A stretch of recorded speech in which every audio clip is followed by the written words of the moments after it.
Good evening, everyone, and welcome to today's episode of the Dr. Marquita Blades Show, Candid Conversations that Create Change.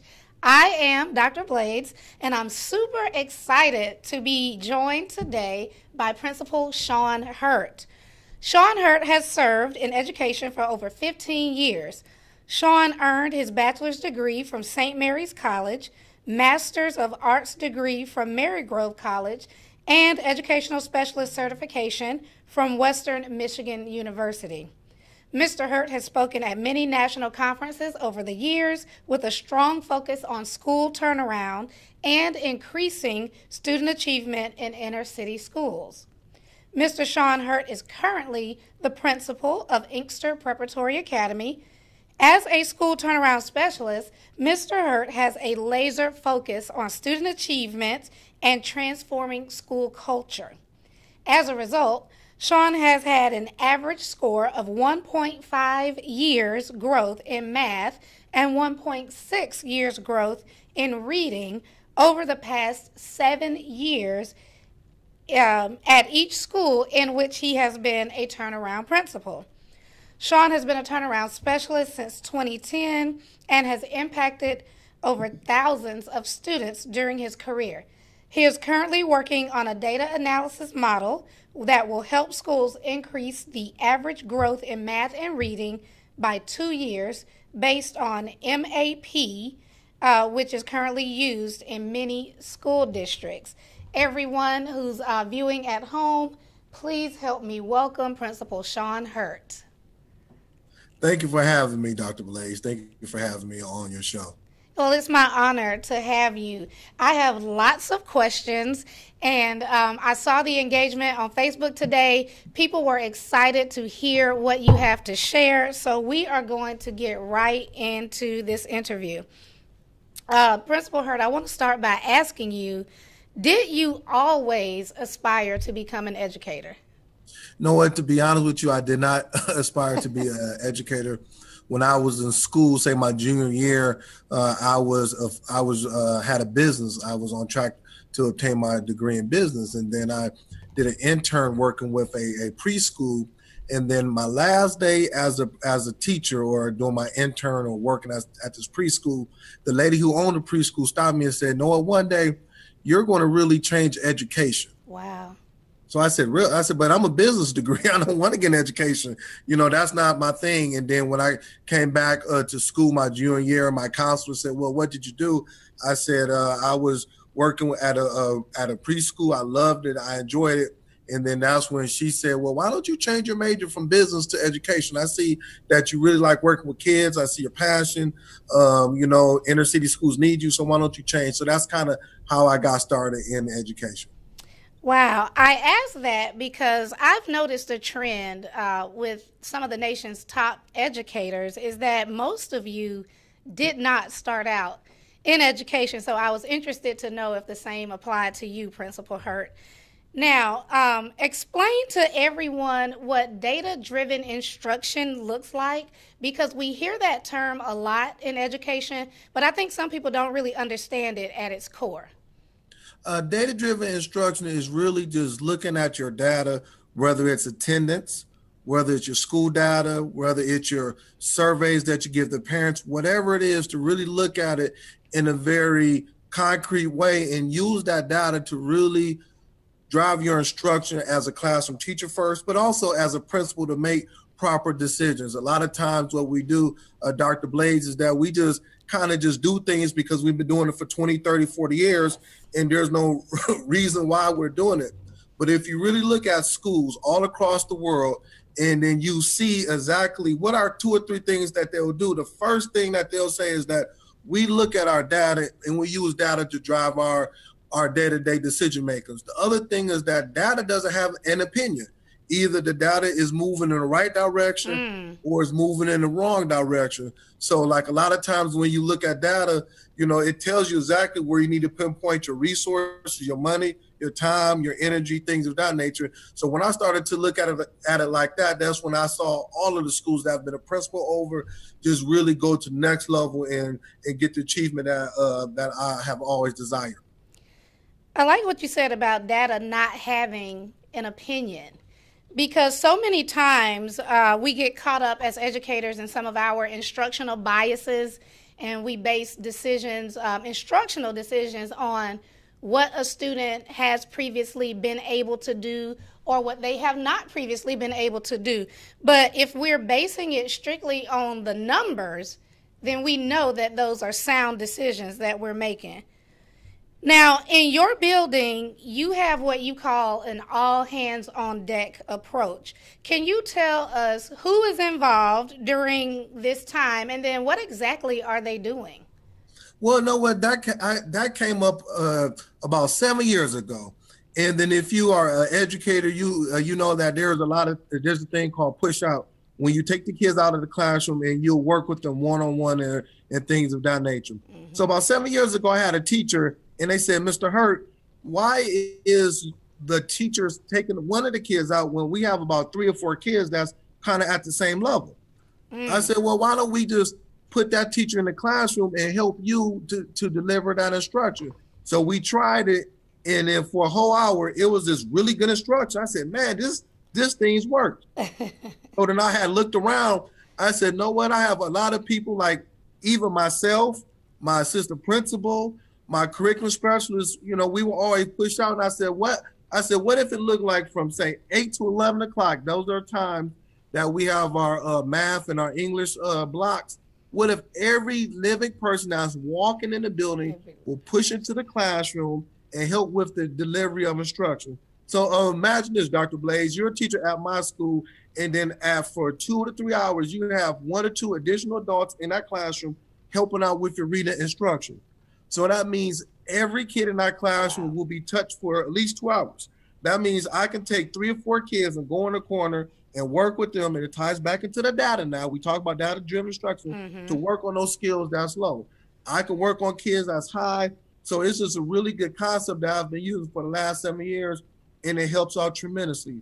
Not only on an academic standpoint, but also when you're dealing with behavior. Imagine when you got those kids that's kind of hyper or won't sit down. Now you got a teacher in there with the other teacher, so you can pull that kid to the side and say, hey, Raheem, get back to work. Let's stay focused. Let's do whatever, instead of send them down to the office, call the parents, and they end up getting suspended. So for the last 7 years, that's what we do. We call it all hands on deck. So that's myself, my assistant principal, any adult that's walking in the classroom outside of the custodian. We all push into the classroom, and we help with the delivery of instruction. Wow, that sounds amazing. That's an amazing team effort. Was it hard for you to get buy-in from all of these people who technically are not classroom teachers to start doing this push-in model with you? I think initially it was, once again, it goes back to the data. So I said, okay, it's funny because when I became a principal, I will always become a principal of low achieving schools. Mm-hmm. So when you're a principal of low achieving schools, it's like, we try these things for 30 years and it's not working. So let's try something different. Something else, yes. So then, so initially it was kind of a different type of philosophy for everybody to think. But then when we got our scores back and we saw that we was making all these tremendous growth, everybody was excited. When we saw our suspension rates was going down, everybody was excited. When I saw the teachers less stressed, smiling in the classroom, in the whole 9 yards, so everybody was like, this thing works. And then, it wasn't just me. I kind of talked to my leaders at my school. I said, if we do this, do you think it'll work? And they say, yes, it just makes sense. It really makes sense. If I am an adult, why am I just taking 1 or 2 kids out the classroom to work with them in my office? Wouldn't it be smart for me to go into the classroom, then I can really work with 6 or 7 kids at once that kind of might have the same reading level or math level? It just makes sense.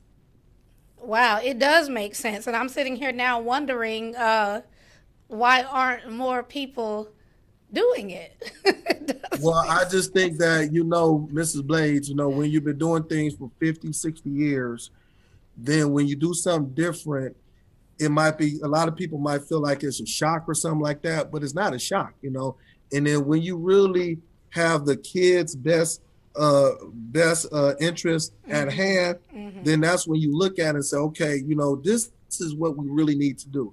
And then once again, we track the data. So If we saw that it wasn't working, then we would try something else. But we saw every week, every month, when we were taking our mid-level assessments, that we were like, man, these kids are just going through the roof. They're actually learning how to read. They're actually learning math. They're actually learning how to write, fourth grade writing assignments in fifth grade or middle school. They're actually learning, and we're actually seeing it. We had a data to support it. So if it's working, why try anything new? And then on top of that, and it cost us a dime. We didn't have to go into our Title I funds and do all this stuff. It was just like, okay, let's use our resources in a very different way. Wow. So how much instructional training does a non-instructional faculty or staff member need to be successful in this model? Really, little to none, because what happens is that before we start school, we have a very comprehensive professional development that I work with my teachers with, okay? So we believe in doing 3 things, and we believe in doing 3 things just effectively, okay? We don't believe in doing 25 things, 3 things. Mm-hmm. The first thing is that we believe in being able to look at data to drive the instruction. So we talk about data, we interpret it, and we see how it looks at inside of the classroom. The second thing is that we have a thing called culturally responsive teaching. And what we do is that we change our whole classroom, our whole school to fit the needs of the kids that's coming into the classroom, So then, you hear the old saying is that we don't teach math, but we teach the Matthew. So we make sure that Matthew is part of that class. And the third thing is that we have high expectations for the kids. So then to kind of summarize that is that, the lesson plans that my teachers give to me every weekend, we share that out with everybody. So if you're working in the 4th grade, you're going to get those lesson plans. On Monday, when we have our professional learning communities or our data-driven instruction meetings, we're sitting down there, we're collaborating, we're looking at the data, we're having those type of discussions. So once again, it's not a thing where, it's hard. It's just we're making sure that everybody understands the importance of these kids learning, and we use data to kind of drive that. So everybody is part of the conversation, because it's going to take the whole school to be able to move this data and making sure that we are moving in the right direction.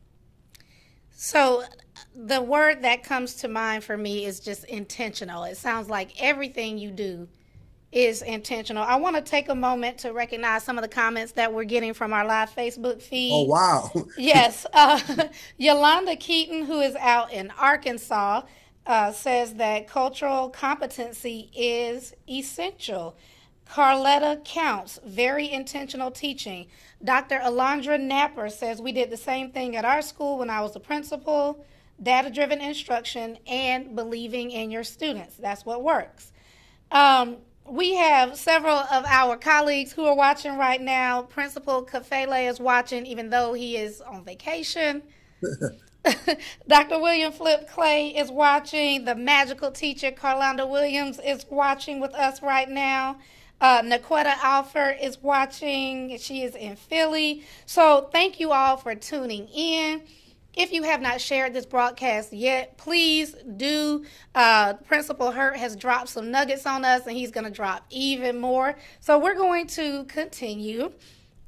You are considered the data guru amongst the nation's top educators. And I have to say, just this weekend, we had the Black Educators Rock staff retreat here in Atlanta. And anything that we talked about that was data related, your name was flying back and forth across the table. So that is you. You are our data guru. Principal Hurt, with that in mind, did your practice as a classroom teacher also revolve heavily around data-driven instruction, or is this something that you kind of took on once you moved into an administrative role? I kind of took it on once I moved into the administrative role. And just to be honest with you, first I would like to go back. Everybody that you named, Principal Kafele and Ms. Counts, all those, I'm just a big fan of everybody. Everybody that you name, I follow them. I think that they are just wonderful individuals. So I want to say I've taken nuggets from everybody. So this is nothing that I've done. I really follow them. So I would like to just thank you for your time. But just to answer your question, what happened, Dr. Blaze, is that when I left out the classroom and I got my first assistant principal position at a high school, I looked at it and I said, man, if I do what has been done I'm not going to get the results. Okay. I'm just going to be very honest with you. I knew in my heart of hearts that if I don't do something different, then it's going to be the same result. So what I did was that I kind of looked at schools, high schools, elementary schools that was really moving the academic needle with inner city kids coming from poverty. And I said, what are the things that they're doing? And when I looked at it, everybody said the same thing, that they looked at data to drive the instruction. So consequently, when I became a principal, I said, okay, we didn't have a lot of money. We didn't have a lot of resources. We didn't have all those bells and whistles. So I said, okay, I got to look at, I got to make sure that I look at the data, and whatever dollars that I get, I got to make sure that it is used effectively. So that's how I started. And the second is that a lot of times when I became a principal, it was a state takeover. So the state said, okay, at the end of the year, Mr. Hurt, we need to see that you improve proficiency, you improve all those things. So I had to track this data every day, every week to make sure we were moving in the right direction. So then from there, I said, okay, well, if that's best practices, why don't I use that just as part of my educational tool? Why don't I just use that all of the time? And then when I start using it, and then when my teachers, and then when my administrations, and even parents will actually talk about the data, and we'll have meetings, and then I saw everybody was just aligning. So it just really just took a thing of its own, and then that's how I live by, because I want to be able to say, Dr. Blaze, that these 500 kids or 300 or how many kids I've had out my building is learning. And the only way I can say that is through the data, and being able to say, this is where we started off in the beginning of the year, and this is where we ended off at the end of the year. Wow. So I know a lot of people equate the word data with test scores. And then they equate testing to standardized testing. So Can you give us some examples of how you use other data, and what exactly does it determine for you? Like you mentioned attendance earlier and some other areas of data. So give us some of the examples of those. Well, I could give you a couple examples. First is our attendance. We always track our attendance data every day to make sure we have 92% of our kids or more here at the school. So I don't want to wait till the end of the month and say, oh my God, we didn't make our marks. So we look at that every day because we know that when kids come to school, they learn. Yes. Okay. The other thing is my suspension data. I do not like suspending kids. So at the end of the month or end of the week, I want to say how many kids that I suspend. Oh, I didn't suspend none. That's good. So I'm tracking that. A couple of weeks ago, we had an open house, and we had a kind of something really different where I said, okay, I'm going to have an open house, but I want to be able to have a job fair during my open house. So listen to this, Dr. Blades. What we did was that during the open house, I had a couple of people that I knew that wanted to hire my parents. They wanted to hire my parents. So on that particular day, I had over 65 parents. Now, this is data, 65 parents that was able to fill out applications and potentially get jobs based on if they had qualifications. Well, if I didn't have that data, I wouldn't even know what my parents did or whatever it may be. So data is just not about assessment, but data is just how we just track how we do business, Imagine that 65 parents at open house potentially got jobs, and they were all of my parents. So when you're talking about poverty at the school level, well, you know what? Let's really be serious with this, Dr. Blaze. Let's start getting parents jobs. So if all the principals said tomorrow we about to get 30 or 40 parents jobs, come our next open house, our next parent-teacher conference, or whatever it may be, imagine what the data will look like regarding lowering the unemployment rate and improving jobs within your community. That is really powerful, Principal Hurt. I've never heard of anything like that in my 18 years in education. Yeah, it was amazing. We had 95% of our parents come to the open house. And then from there, they would go to the classroom, see the teachers, and get the curriculum, and get the homework packages and all that kind of stuff. And then in the hallway, we have 5 or 6 tables set up with people who had that were going to hire right there on the spot. They had application ready to go. They had the name of their businesses, and I just told them, go to the tables if you know somebody. It might not even be you. It might be your uncle. It might be that sibling that need a job. Here you go. And they were paying pretty decent, $15, $16 an hour, benefits the whole 9 yards. And they said, we're hiring right on the spot. Wow. Okay. So the comments are rolling in. Salona Siempre says, What would be considered an effective length of time for weekly PLC meetings? And a second question, do you have a model for conducting outcome-based sessions of PLCs? First, probably the length of time I would say would be an hour. Okay. So you would have an hour. You would also have your agenda ready to go before the PLCs. And the outcome would be, once again, what are you trying to accomplish? If you're trying to look at delivery of instruction, well, you have to at the end of the week to see if we're taught this standard, if we're teaching this standard, how many kids were proficient on this particular standard. If you're dealing with climate and culture, well, let's put some surveys out there. Let's see exactly how we can improve the climate and culture. So once again, it ties back to the data. You got to have data to be able to say, this is where we started from the beginning, and this is where we're going to end off. All right, thank you for answering that. We have a comment from Vern Charles. He says, this is a very interesting model. Though we don't share the same standards as the U.S., there is so much that we can use from it in the Caribbean to improve our schools. Data-driven is the way to go. So there you go. Take over the Caribbean, Principal Hurt. Joni Cruz Craig says, doing the same thing yields the same results. Good point, and a fresh perspective is critical.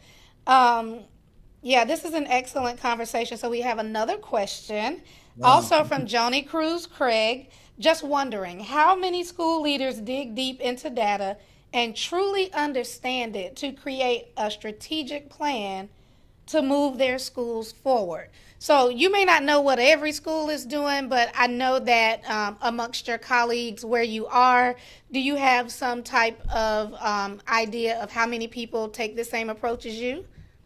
Yes, I've been working with many schools within the last couple of years or so. And what I'm trying to do is I'm trying to not say train, but trying to inform the principals. Okay, this is how you look at it in a very strategic way. I know one lady, her name is Superintendent Counts. I think she was on your she kind of chimed in. She's doing a very, very good job at her school. The last 2 years, her academic needle has just went through the roof, based on just working with her and working with her team about just looking at data in a very different way. So now she has 600 kids at her school, and she's just killing the game. She's just taking it to a whole nother level. So when you really get serious with it, when you really look at it, the principals that I've worked with, they really are seeing it in a totally different light. And then you see just tremendous growth, academic growth. You see climate and culture improvement once you really look at it like that. All right. Well, I have to take these comments because they're just rolling in. Merlina Valentine says, that parent job fair was so impactful. What a phenomenal idea. Absolutely. Ebony Payno, who is an outstanding counselor here in Georgia, she's not your average school counselor, says that that's powerful, using data to increase the employment rate in the community of the school. And she put the little flame emoji, so we know. Wow. Carla Roberts Austin, I know that she is a data assessment person in her county. She says data is great for assessing program and process effectiveness. Now we have another question from Yolanda Keaton. What suggestions do you have to properly educate those around you on the importance of data-driven instruction? Wow, I think that first, to be able to sit down and let them know that schools that are really moving the academic needle just really are just doing a good job and really just addressing all of the kids' needs. One of the things is, once again, like I said, is that they really look at data. And then second is to be able to work with your staff, work with them on what is how to really look at it, and how does it look like inside of your classroom? What is it saying to you?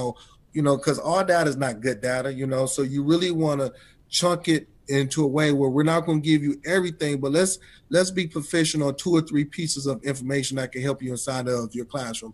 And then when you see your team growing, when you see your team going to the next level, and then you can add to them. But if you don't look at it, or if it's just in the corner collecting dust, well, it's not going to mean anything. So that would be my thing, to really work with to really work with your team. If you as a principal might not have that expertise, there's nothing wrong with it. Bring somebody in, bring somebody that really has the expertise to be able to, coach you in that. And then once you start to get better, then you can just go to the next level. All right. Joni Cruz Craig says this is inspiring. She really loves how you lead by example and accountability. And now we have another question from Vern Charles. How easy was it for teachers to move into recording and reporting data? What approaches were used to get them to use it comfortably, since it is a challenge in many cases? Well, for me, as a school instructional leader, I set the climate of culture to where I want my teachers to make mistakes. I love it. I love it. I don't get upset. I never get upset when teachers make mistakes. I just want you to try it. And then we just work at it. We work at it. And then also I am accessible to my teachers 24/7. Like I tell them, I said, I want them to be successful. I want all of my teachers to be able to grow in their profession. I want them to learn. I want them to understand best practices. So when my staff feels that way, it's like, okay, let's go ahead and get down to business. Let's really work. Let's really, so if you don't understand data in September, well, you'll get it in December. You'll get it in January, and if you don't get it, at least try it, and then, we will work with you. So that's just pretty much it. I encourage, use, make mistakes, talk to me, let's just get it done. So it's not really hard for me or my staff. Right. It sounds like you build those relationships that make it really feasible for your teachers to get on board with anything that you're implementing. All right. I'm going to go back to my questions now. You go by the title Turnaround Specialist. Was this title intentional, or did it just kind of grow on you as a reflection of the work that you were doing? I think it just kind of grew on me once again. When I started off as a principal, a lot of principals who start off, they're placed in low achieving schools. That's pretty much how it goes. So then my first school that I was a principal of, after 2 or 3 years, the school really made some good academic achievements. I didn't know. I just thought that, hey, I'm working hard. We did a good job. Let's have fun with this. And then the second school that I was over, and I've never heard this. The governor said to the superintendent, the governor said, if this school district does not improve within 1 year, we're going to close the school district down, close it down, really. So all these kids will have to go to the neighborhood school district. Well, the neighborhood school district said, no, you can't close this district down because we don't want these kids. Because if we get these kids, they're going to lower our student achievement. Oh, wow. So, yeah. So then they kind of called me. They said, Hurt, do you want to take this challenge? I said, well, I will. So then after a year of being a principal of this school, they said, man, we've never seen a school improve academically with the same students, the same teachers. How are you able to do this? You're a school turnaround principal. You're a school turnaround. So I said, am I? I'm just using best practices once again. Yes. And then this is the last thing. And then I remember Principal Kafele, hopefully he's on the line. He came to visit my school, and he came to my district and visit my school, and he was like, man, you are a school turnaround principal. So I owe it to him because he kind of gave me that title. And when Principal Kafele gives you something, it's like, okay, well, if he says it's good, it's good. So I just ran with it. Yes. When the godfather of education himself gives you a title, you definitely can stick with it. Absolutely. So we have, this is Superintendent Counts, who you mentioned, Carletta Counts. Yes. She has given us the numbers. She's given us the data. Wow. And you said the numbers don't have opinions. And so she's put that in the thread. So for any of you who are watching at home, do yourself a favor. Go back through the comments after this conversation. She put all the numbers in there for you to clearly see the impact of the work that Principal Hurt has done. Now, I want to talk a little bit about your book. and I will show the people. Hopefully y'all can see. It is called How to Transform Your Inner City School and Raise Student Achievement. So I have been reading the book, even though I'm not in a school anymore, but I consult with lots of schools. And so I feel like I still have to be abreast of exactly what's going on in the building. Now, in your book, you discuss the importance of setting realistic goals for improving student achievement. Yes. Do you think that this is a difficult concept for some leaders to do, considering that there's such a heavy emphasis placed on scores? Is that why they sometimes set them to unrealistic standards? I think that a lot of times they might not understand really what their school, they, just to be honest with you, they really don't understand their data. Okay. So they kind of just take stuff out of the blue and say, hey, we're going to just make 50% or 60% growth within the year, which, hey, if you can do it, write the book. But really, you got to set those small goals to really obtain the big goals. So that's the first thing. And the second is that people really don't want to deal with elephants in the room. We kind of gloss over it. We see the elephant, but we don't want to deal with it. So then I said, all right, this is the elephant in the room. If I'm trying to lose 100 pounds, I'm not going to be able to lose 100 pounds in 3 months. I might be able to lose 25 pounds. So let's lose 25 pounds in 3 months and let's celebrate it, okay? Wow. And then after 3 more months, we're going to lose 25 more pounds. And then after 3 months, 25. So eventually we're going to lose 100 pounds, but we're not going to just lose 100 pounds in 2 months because that's not healthy. Wow. So when you look at it like that, then you can really say, okay, we are really moving this school. Once again, Miss Blaze, I just think my testimony is that I was just tired of seeing it growing up in the inner city of Detroit, seeing schools fail year after year after year. I'm actually seeing it.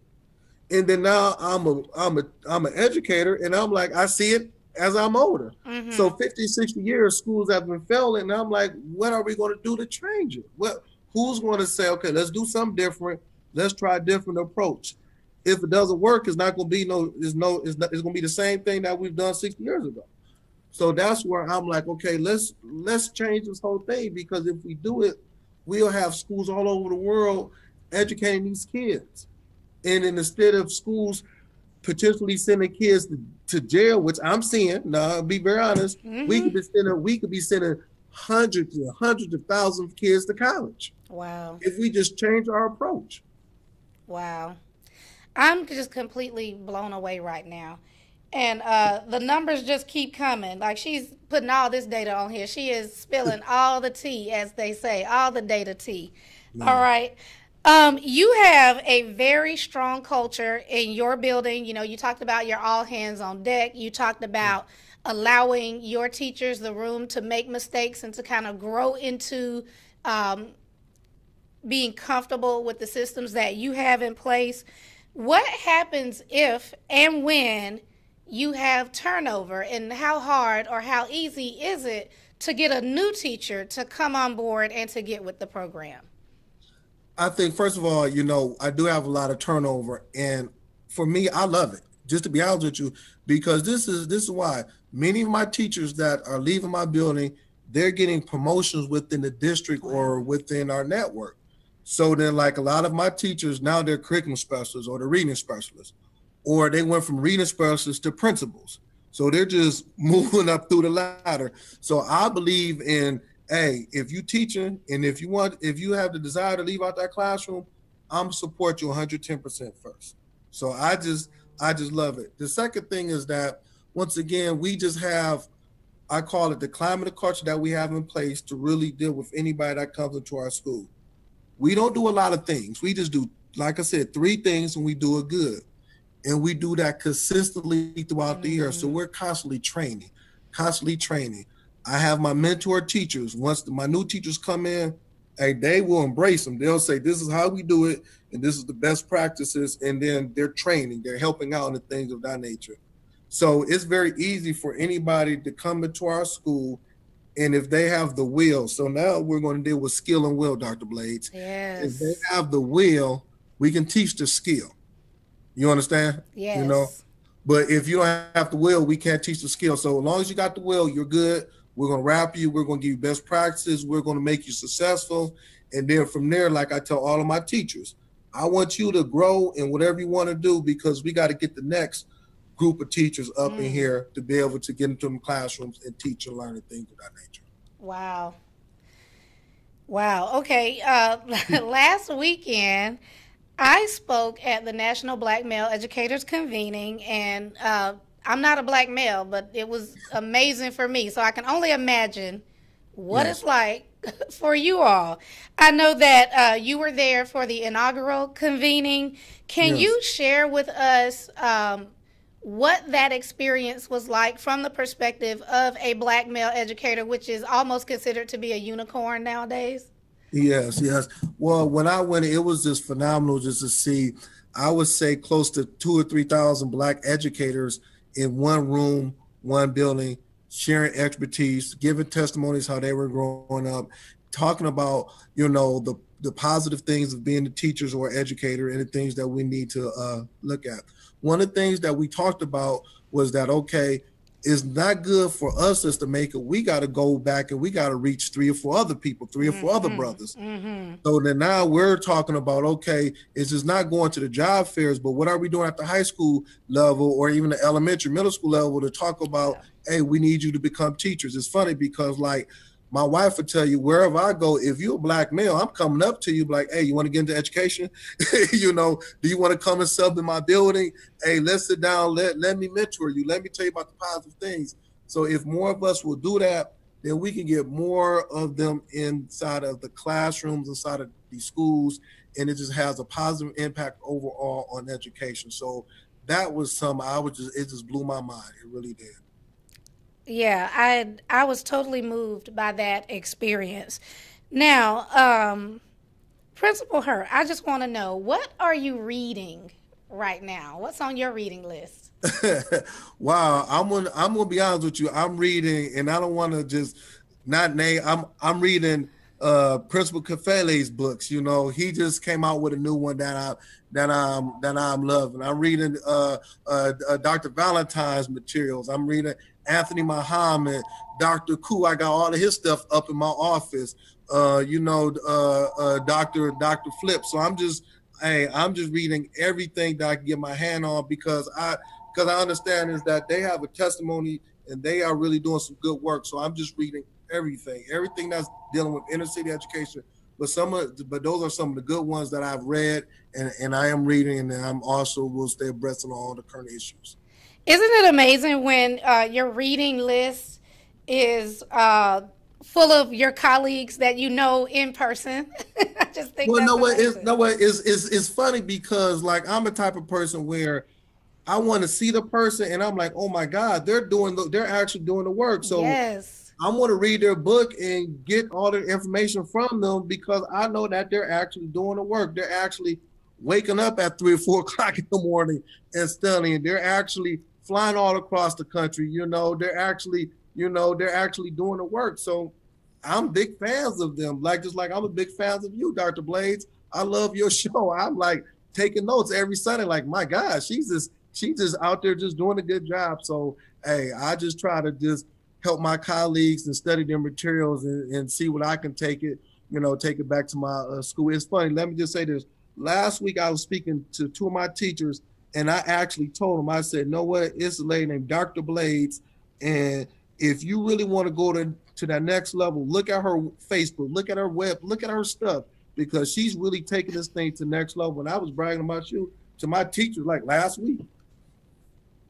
You gonna make me not be able to finish my show now. I really was, like, really. I appreciate that because I am a fan of yours. I'm a fan of everyone else that you mentioned.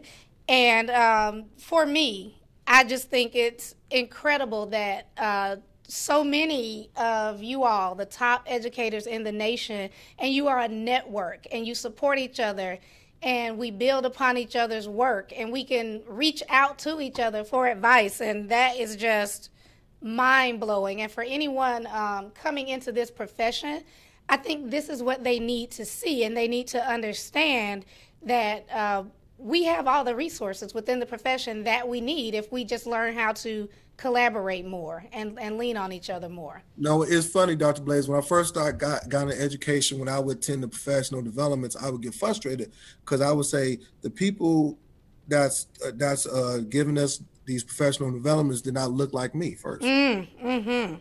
Second, I'm like, okay, well, they didn't look at me and they never dealt with my kids. Well, I've been doing this since 2001, and you're talking about thousands of students, and all of my students have been either Black or Latino. Wow. Across the board. So I'm just like, how come no one Black or Latino is telling me about what's going on into the classroom?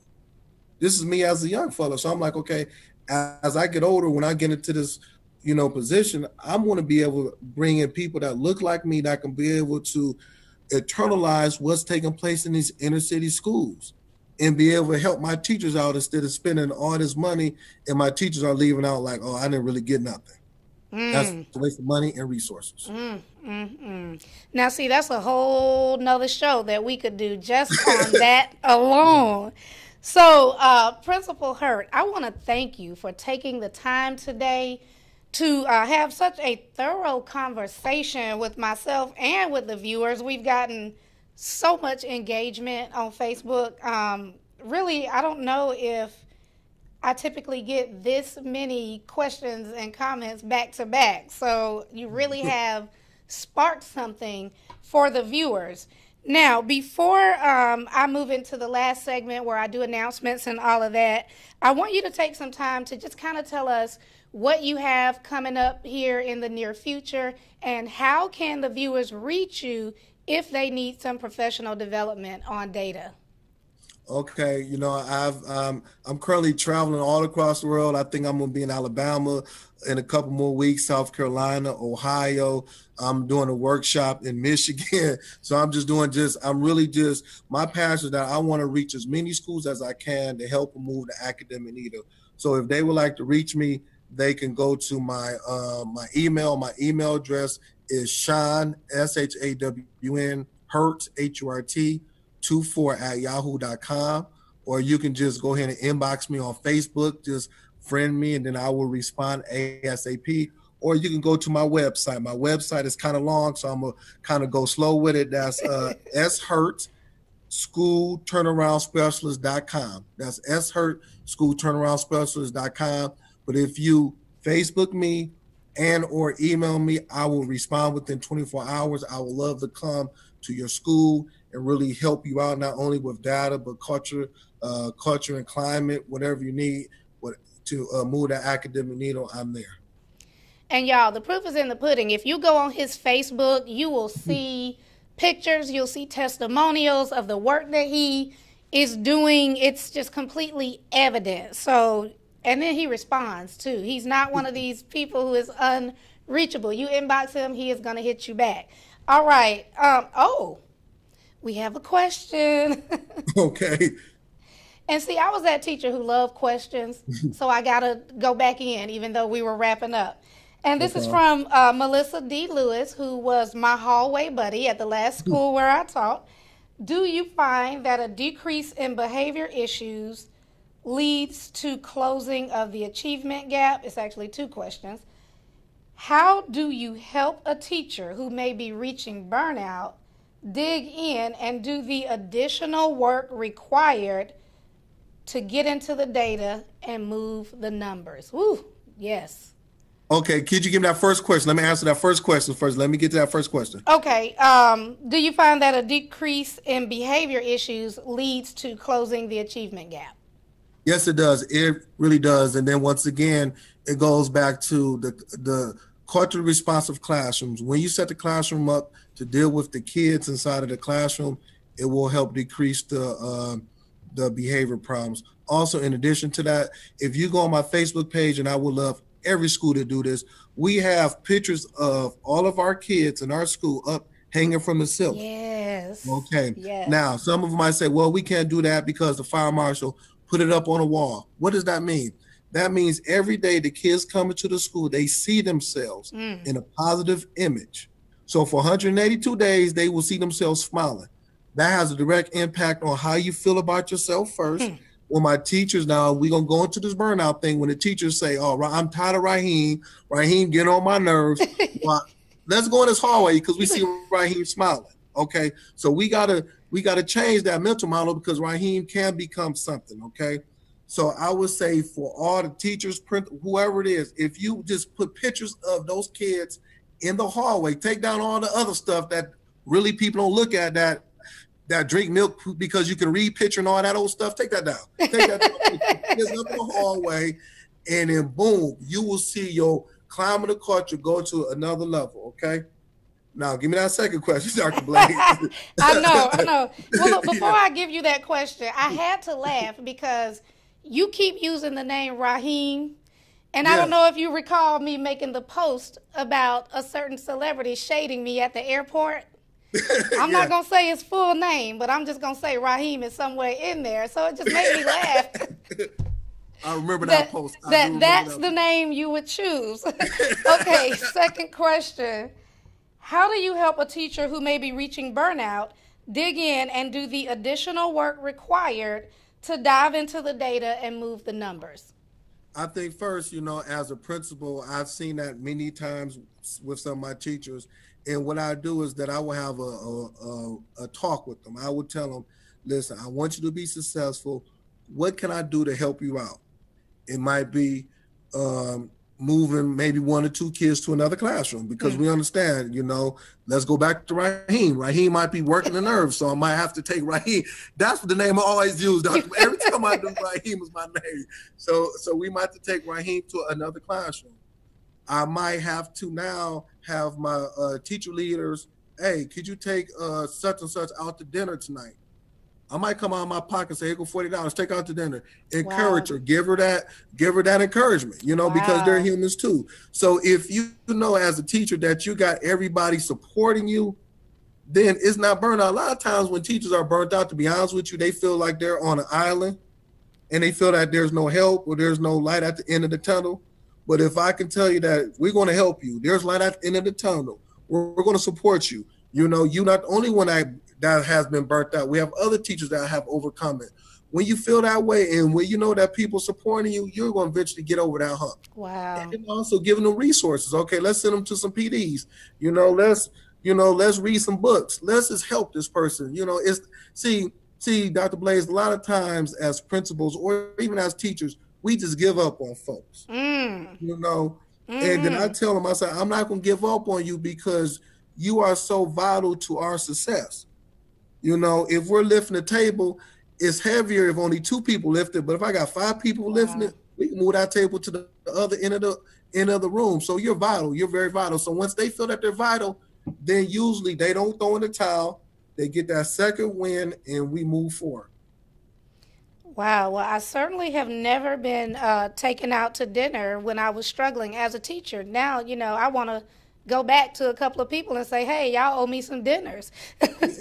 No, seriously, Dr. Blaze, why is, once again, it goes, and I know you got to go, but why is it that we use the same methods? If you're struggling, and I know you're struggling, why not, as a principal, hey, let me give you $40, you and my teacher leader, y'all go out to Red Lobster or go to a restaurant and just kick it. Yes. Have a good time. Talk about it.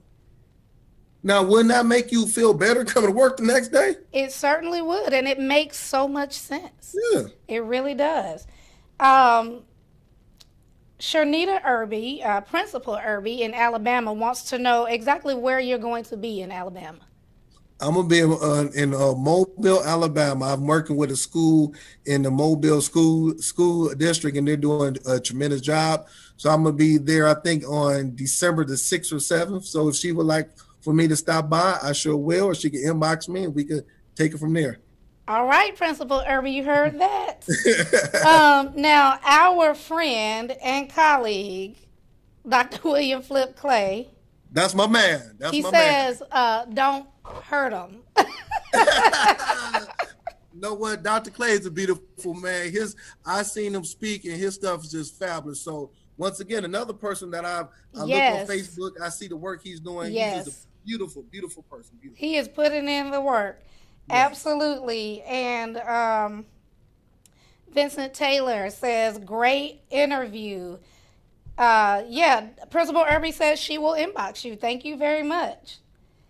And Dr. Trisha Travis, wow, that's great, Principal Sean Hurt, taking care of your educators when they are struggling. Absolutely. Absolutely, absolutely. So again, I just want to thank you for an awesome, amazing interview. I feel like your inbox is just about to be off the hook. So if you busy, you're going to really be busy, because it seems like everyone is interested in learning how they can be more effective in using their data. Before we sign off, I wanted to take a moment to highlight two of our colleagues on some amazing accomplishments this week. As Principal Hurt mentioned, Principal Baruti Kafele has a new book out. It's called Is My School a Better School Because I Lead It? I have not started reading the book yet, but I do plan to read it soon. At some point, I will open my own school, and I need to make sure that it's better because I lead it. In addition to that, Dr. Sean Woodley released a book this week called Move the Class. We are going to watch the trailer for Dr. Woodley's book, so that will be rolling in just a moment.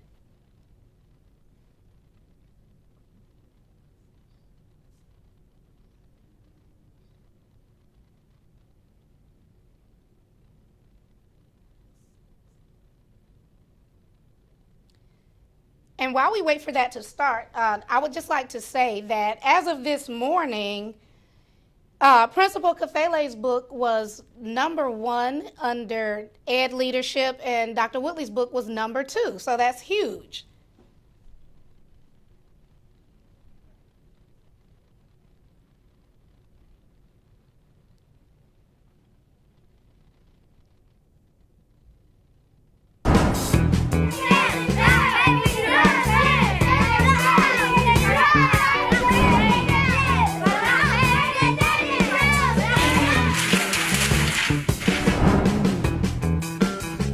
I just told the girl to do better so she can get a better grade. Here's where I come in. Gotcha, bro. Excuse me. By telling her to do better for a better grade, she thinks all you care about is grades. Next time, talk about something non-school related. Give her an extra 10 minutes of recess and tell her you know she's trying her absolute hardest. Build relationships, then build grades. Trust me. Hey, McCarty, got any questions? In urban and culturally diverse schools. Did you ever hear of this guy they call the class doctor? Urban myth. Really? Absolutely. I was told that you were the guy to help teach me. No educator is perfect, but one man My name is Dr. Sean Woodley. Call me Sean. can help you come close. Miss Smith, I'll be back to observe you later on. By any chance, do you have your lesson plans with you? Yes, I do. He can show you the moves, Secret of a good fist bump, keep it about 90 degrees. Not too much. This is home for you right here. You don't want to, I don't want to see none of this or anything like that. That's what I need to learn. What is this? Chill. he can teach you the rules,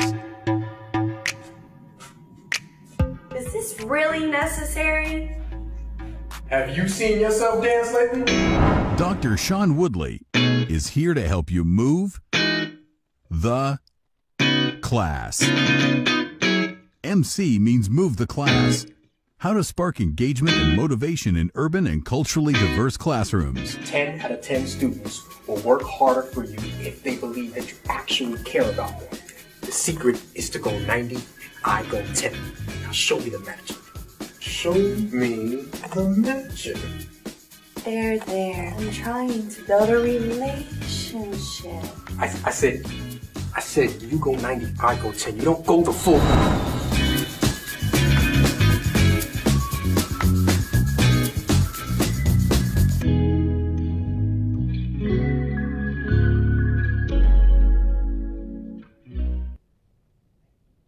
All right, so I hope you all enjoyed that trailer as much as I did.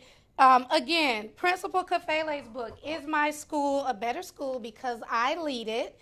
And Dr. Sean Woodley's book, Move the Class, are #1 and #2 under hot new releases in education administration. I think that's just completely awesome that they both are holding down the top spots in that category. So do support those publications. Also, my book, The Mediocre Teacher Project, is available on Amazon as well. You can also go to my website, drmarquitablades.com. We are tackling those issues of burnout and how to overcome it so that you can love and enjoy teaching again. I would also like to take a moment to wish a happy birthday to another colleague, Principal Salome Thomas L. Happy birthday, Principal L. And also I want to extend my condolences to you and your family in your time of loss, and just know that we are all thinking of you right now. You guys can catch up with me. This week I will be in Athens at the Georgia STEM and STEAM conference. I'll be presenting there. Also later in the week I'll be in Charlotte at the Black Doctoral Network. And then I'll be finishing out the week in Chicago with the Teacher Self-Care Conference.